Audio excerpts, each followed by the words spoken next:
Oke, balik lagi di Pelatihan Mandau, Prodi Teknologi Produksi Ternak. Mata kuliahnya Ilmu Nutrisi Ternak. Dengan bab kita akan belajar bagaimana hubungan antara vitamin dan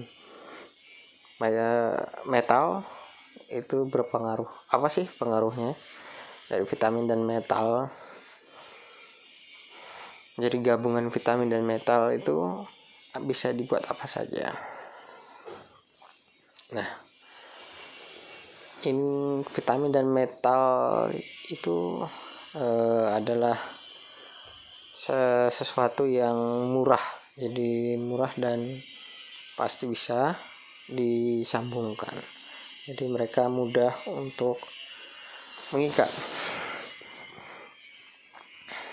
Nah, biasanya karena ada ikatan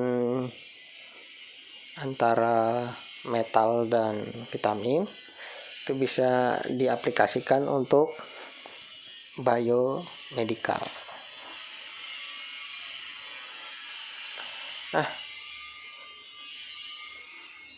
kompleksiti antara vitamin dan metal itu berpengaruh pada akhirnya pada bioaktivitas. Jadi meningkatkan tingkat potensinya. Untuk aplikasi biomedical pada kompleks vitamin itu biasanya menggunakan rumus vitamin, metal, kemudian organic framework yang disingkat dengan MOFS. Jadi itu bisa dilakukan. Nah, dari semua vitamin B3 dan B6 itu adalah pilihan yang baik untuk nanti kita lihat bagaimana ikatan antara vitamin dan metal. Sebelumnya kita tahu dulu bahwa vitamin itu adalah organik molekul, biasanya berisi karboksil, amino, dan hidroksil grup. Jadi dia gabungan. Nah, untuk vitamin ini, karboksil, amino, hidroksil, dan rantai yang lain itu bisa menyambungkan dengan metal kompleks dan metallurgic framework atau MOF tadi. Jadi dia bisa tersambungkan atau terikat. Nah, apa sih kemampuan dari vitamin mengikat metal?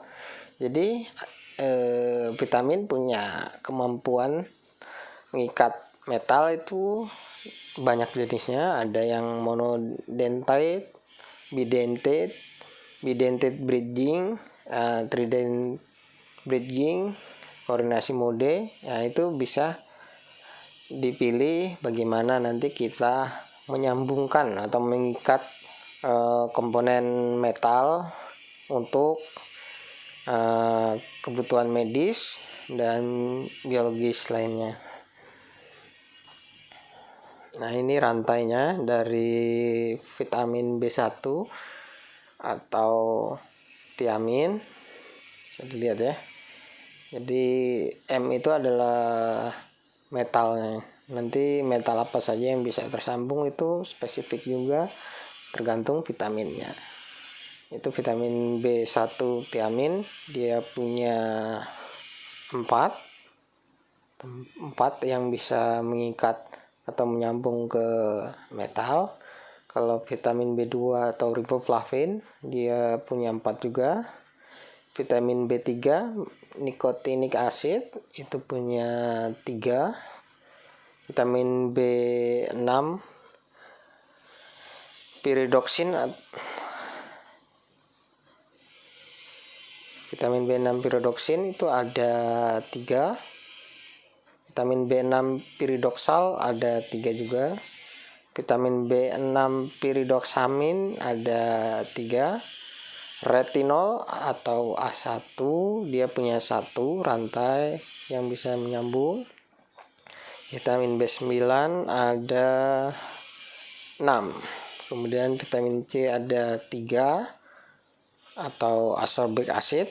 Vitamin D kolekalsiferol dia punya 1. Jadi di sini kita lihat di mana rantai-rantainya yang bisa menyambung ke metal. Nah, bagaimana kita perlu untuk melakukan penelitian, kemudian kita membuat bisa anti kanker. Jadi obat anti kanker itu berdasarkan yang mana metal yang bisa tersambungkan ke vitaminnya atau diikat oleh vitamin. Jadi kita perlu untuk mengelompokkannya. Jadi nanti obat yang berisi metal, jadi vitamin yang berisikan gabungan metal ini bisa meningkatkan efektivitas dalam pengobatan. Jadi bisa mengurangi juga toksik, juga memperbesar, memperluas aktivitas dari biomedical. Kita ke vitamin A1, jadi yang disebut dengan retinol. Dianya adalah lemak yang larut di dalam alkohol.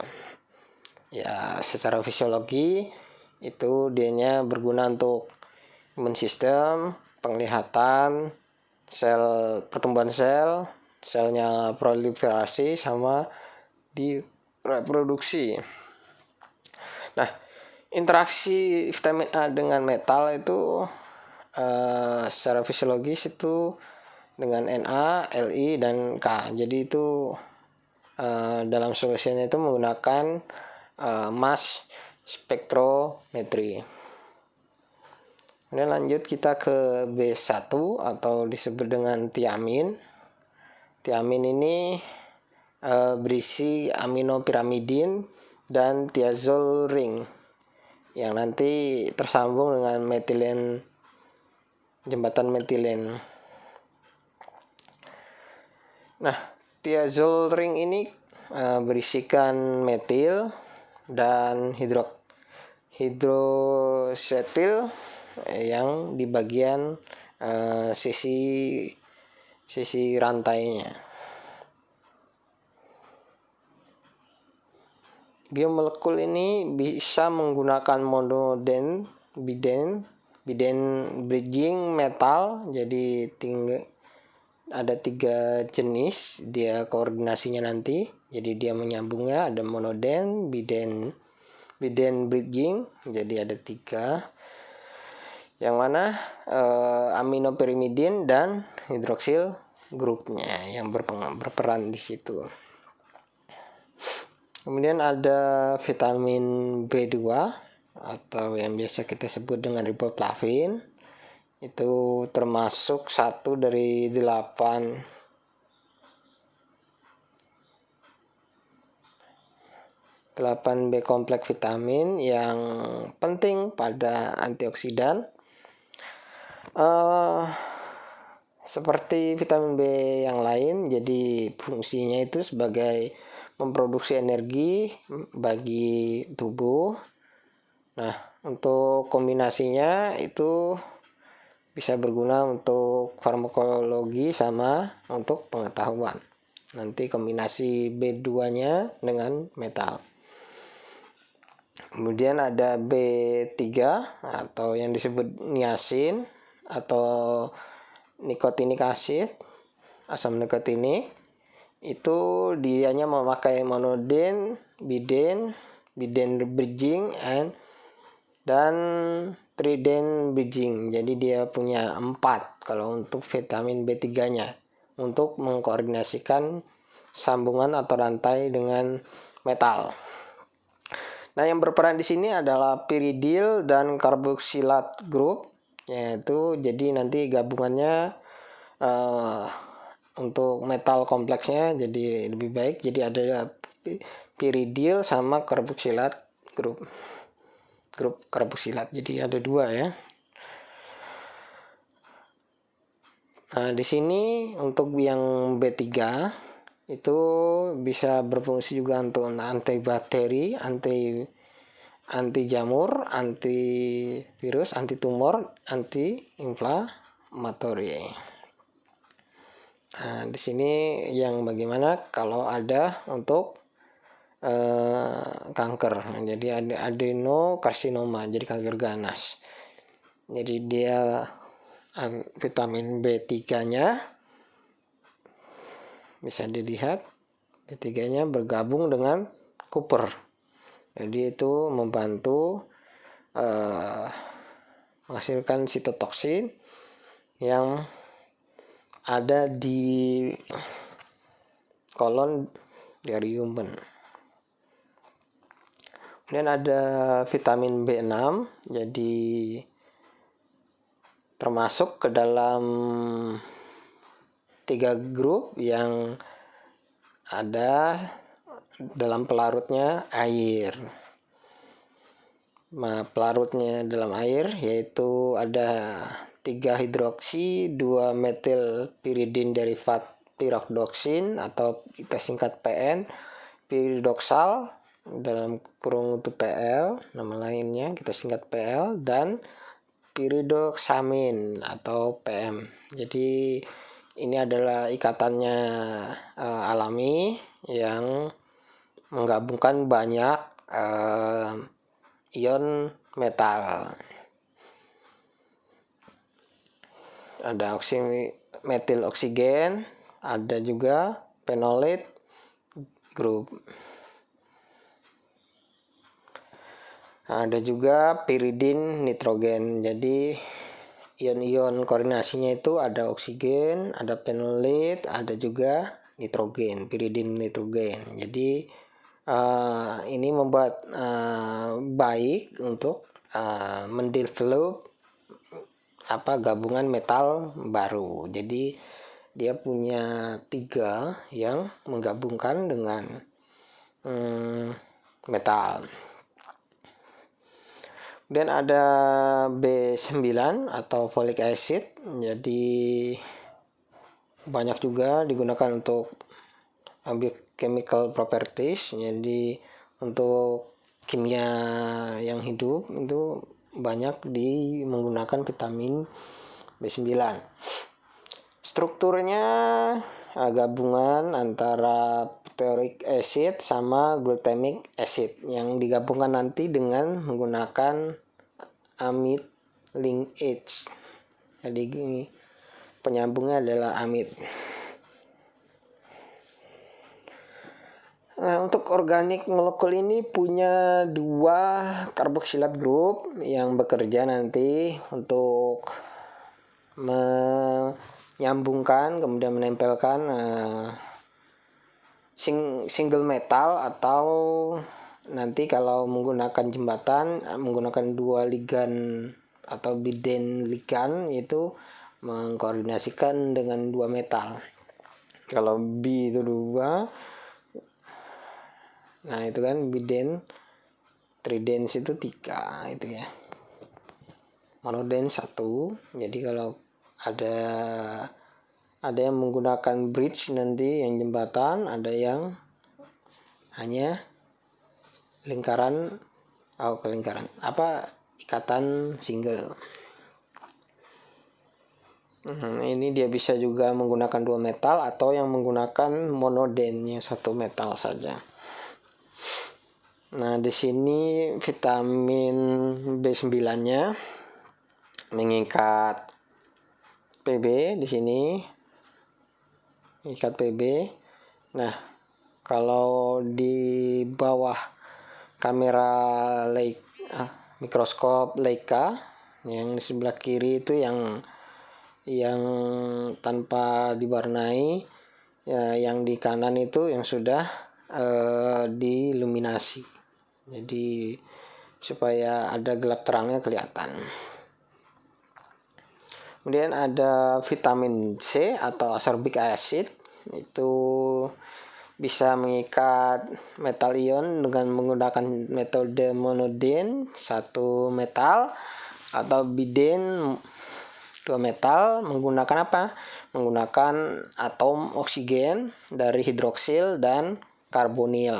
Jadi dua ya, ada hidroksil sama karbonil. Nah, ini untuk biasanya dipakai di pH larutan pH sama tergantung pH metal dari metalnya sendiri. Jadi vitamin C ini bisa meningkatkan tingkat solution dari pH.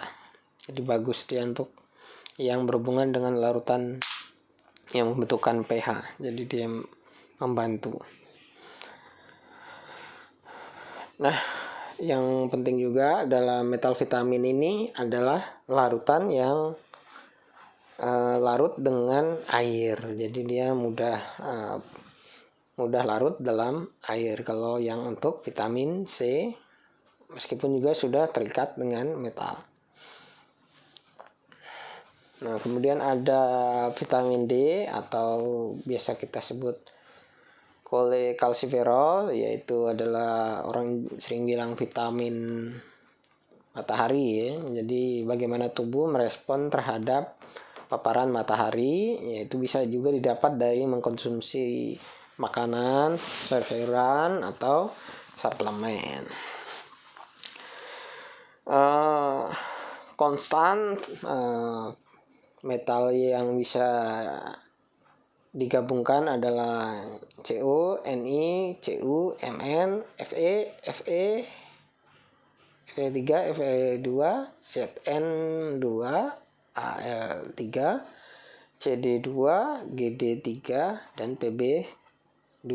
Itu menggunakan ilmu potentiometrik. Jadi potensial matrix, jadi mengukur efek potensialnya itu bisa digabungkan.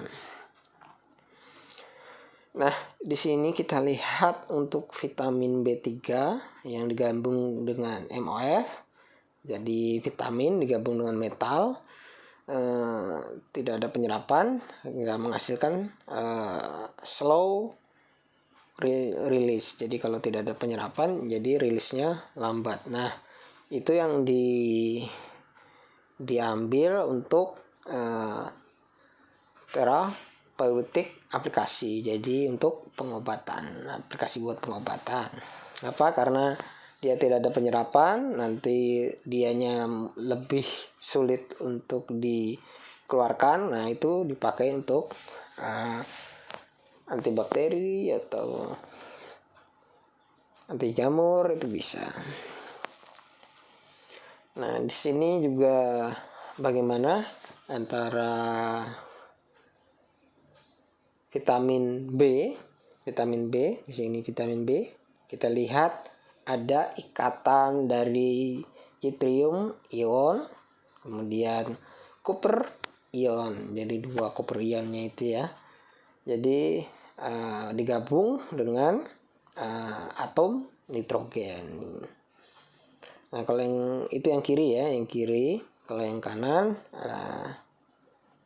heterometallic framework-nya. Jadi itu ada dua warna ya, ada yang Kubane sama Cerlek atau Cu4. Jadi Kubane Y4, Cerlek Cu4-nya.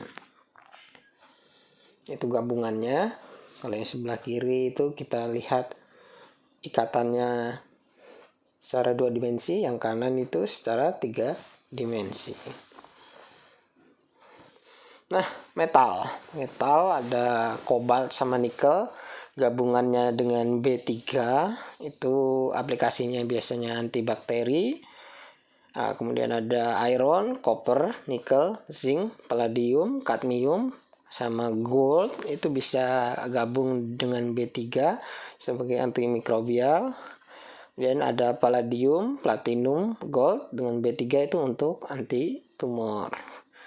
Kemudian ada copper digabung dengan B3 sebagai antitumor.